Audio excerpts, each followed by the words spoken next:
दोस्तों, अब तक की कहानी में आपने सुना कि दीप्ति और धवल, जिन्हें हॉन्टेड प्लेसेस को विजिट करना बहुत ज्यादा पसंद था, वो लोग राजगढ़ के एक हॉन्टेड किले में गए।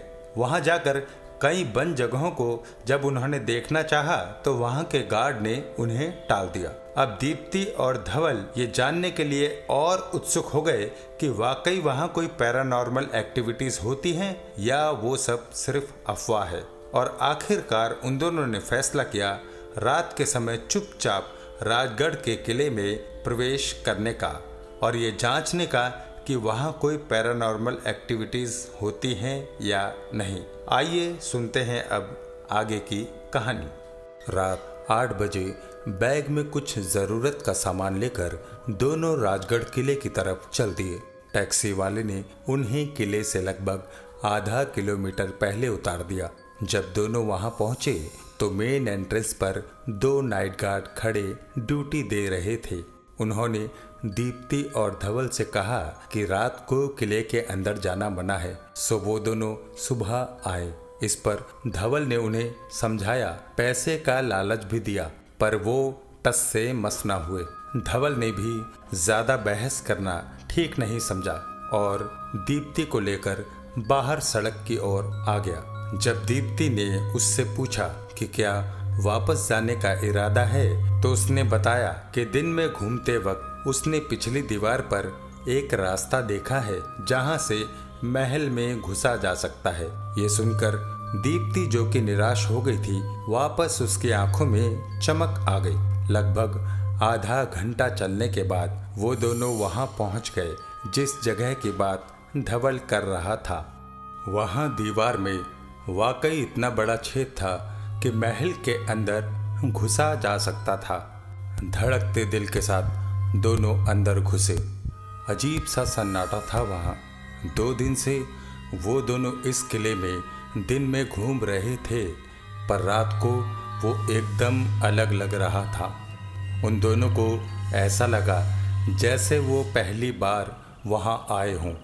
दोनों ने एक दूसरे को एक बार देखा और फिर प्रवेश निषेध वाले कमरों की तरफ बढ़ गए। जैसे ही पहला कमरा उन्होंने खोला, सीलन और गंदगी की अजीब सी मिली जुली महक उनकी नाक में घुस गई। उफ, कितनी बदबू है यहाँ, ये कहकर धवल ने अपने बैग में से 2 टॉर्च निकाली। एक उसने दीप्ति को दी और दूसरी खुद जलाई। ध्यानपूर्वक उन्होंने कमरे की हर एक चीज देखी। कमरा बहुत ज्यादा बड़ा नहीं था। लगभग 18-20 शानदार कुर्सियां वहां लगी थी और उनके बीच एक मखमली सिंहासन। वो शायद राजा का मंत्रणा कक्ष था जहां वो अपने लोगों से खास वार्ता किया करता होगा। धवल आगे बढ़ा और सिंहासन को हाथ से झाड़ा। उस पर इतनी धूल मिट्टी पड़ी थी कि सारी धवल पर आ पड़ी। धवल ने नाक पर रुमाल रखा और वहां बैठ गया। वाह, क्या आसन है, पर गंदगी बहुत है यहाँ। पता नहीं इतने पैसे का ये लोग करते क्या हैं, जब ये लोग साफ सफाई भी नहीं कर सकते। इतने बढ़िया कमरे का पूरा सत्यानाश कर रखा है। धवल इधर उधर टॉर्च घुमाते हुए अचानक ठिठका। उसे ऐसा लगा जैसे कुर्सी पर कोई बैठा है, पर जब वापस टॉर्च की रोशनी डाली तो वहां कोई नहीं था। यहाँ कुछ नहीं है। उसकी बात सुनकर दीप्ति मुस्कुराते हुए बोली, इतनी गंदगी में भूत रहेंगे भी कैसे? धवल दीप्ति को लेकर बाकी जगहों पर भी गया, पर वहां भी उसे ऐसा कुछ एहसास न हुआ। निराश से वो दोनों बाहर की तरफ आ गए। चलते चलते अचानक धवल रुका और पीछे देखने लगा। फिर चला तो फिर रुका और अपने पीछे टॉर्च की लाइट डालकर इधर उधर देखने लगा। ये देख दीप्ति बोली, क्या हुआ धवल, क्या देख रहे हो? कुछ नहीं दीप्ति, ऐसा लगा जैसे मेरे पीछे कोई आ रहा है। क्या तुम्हें नहीं सुनाई दे रही कदमों की आहट? धवल कुछ परेशान से स्वर में बोला, नहीं तो, मैंने तो कुछ नहीं सुना। ओहो, अब समझी। जनाब मुझे डराने की कोशिश कर रहे हैं, पर मैं नहीं डरने वाली। मैं डरा नहीं रहा दीप्ति, ध्यान से सुनो। किसी के सांस लेने की आवाज आ रही है। मुझे तो नहीं सुनाई दे रही, और भूत को सांस लेने की क्या जरूरत है?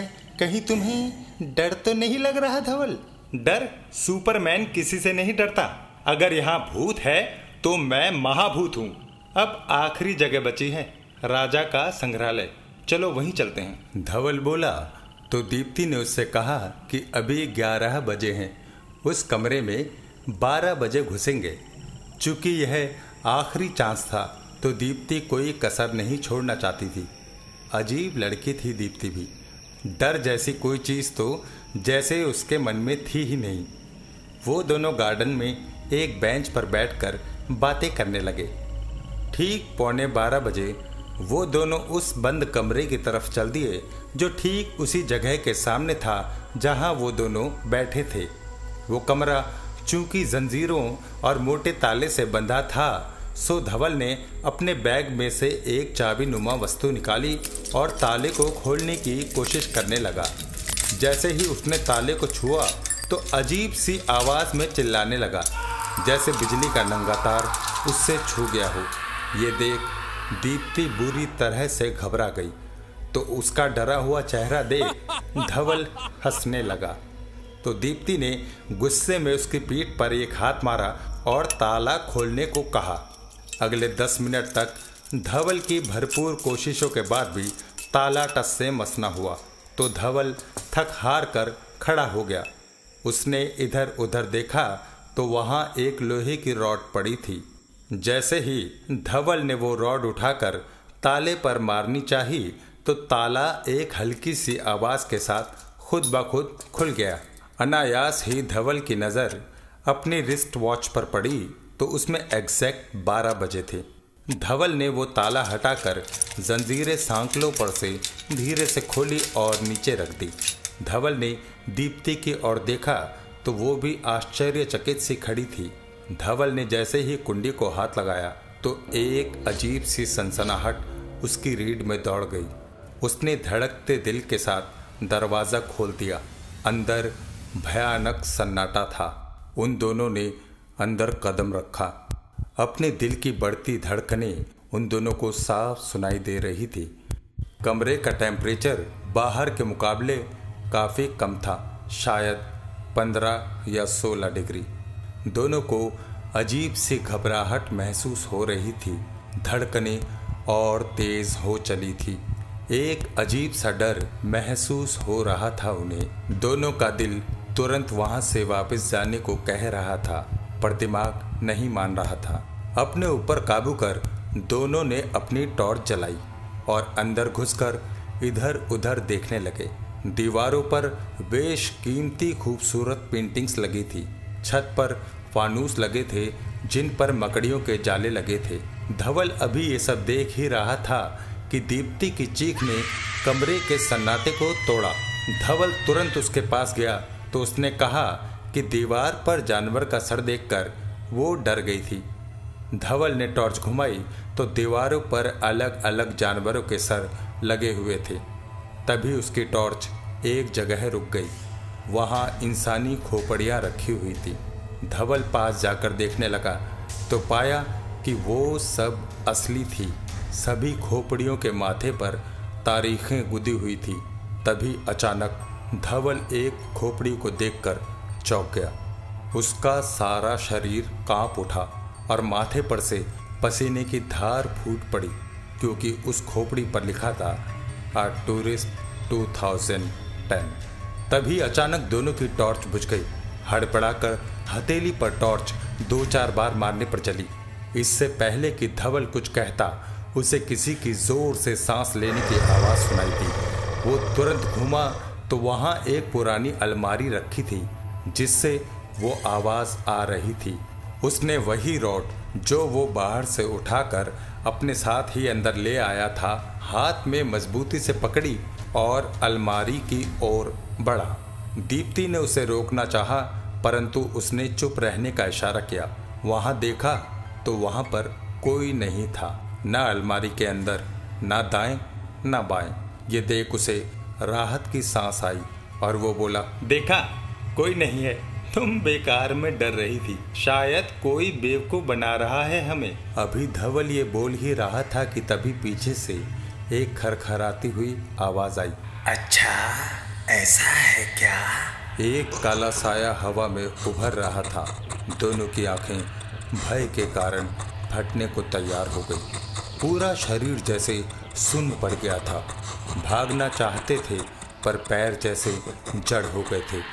पहली बार जीवन में उन दोनों को डर का एहसास हुआ। एक बार फिर वही सर्द आवाज वहां गूंजी। क्या हुआ सुपरमैन, डर गए क्या? बाहर तो तुम कह रहे थे कि तुम महाभूत हो। बहुत इच्छा थी ना तुम दोनों की हमसे मिलने की। तो आओ मेरे पास। ये कहते कहते उस साए ने अपना हाथ आगे किया और बोला, कोई तुमसे मिलना चाहता है। उस साए के हाथ में खून से लथपथ एक नवजात शिशु था। ये तुम्हारा ही बच्चा है, आओ बात करो इससे। दीप्ति की आंखों में अनायास ही आंसू आ गए, पर इससे पहले कि वो एक कदम भी आगे बढ़ती, उस साए के हाथ में थमे बच्चे ने अपनी आंखें एक झटके से खोली और एक शैतानी मुस्कुराहट के साथ बोला, आओ ना मेरे पास, आओ ना। धवल ने हाथ में थमी लोहे की रॉड पूरी ताकत से उस साए पर दे मारी, जो उसको बिना नुकसान पहुंचाए आर पार निकल गई। ये देख धवल चिल्लाया, भागो दीप्ति, भागो यहाँ से। धवल की आवाज सुनकर दीप्ति जैसे नींद से जागी। वो दोनों दरवाजे की तरफ भागे कि तभी वो काला साया एक झटके से आगे आया और उसने धवल की गर्दन पकड़कर उसे हवा में उठा लिया। तुम दोनों ने यहाँ आकर मेरी शांति भंग की है, जिसकी सजा तुम दोनों की मौत है, सिर्फ मौत। इतना कहकर उस काले साए ने धवल को अलमारी पर जोर से दे मारा और दीप्ति की तरफ लपका। तो इसके बाद क्या हुआ मेरे दोस्तों? क्या दीप्ति और धवल उस साए से अपनी जान बचा पाए या फिर उन दोनों को भी उसके संग्रहालय का एक हिस्सा बनना पड़ा? ये जानने के लिए देखें इस कहानी का तीसरा व अंतिम भाग। तब तक के लिए विदा दीजिए दोस्तों और अपना ख्याल रखिए। धन्यवाद।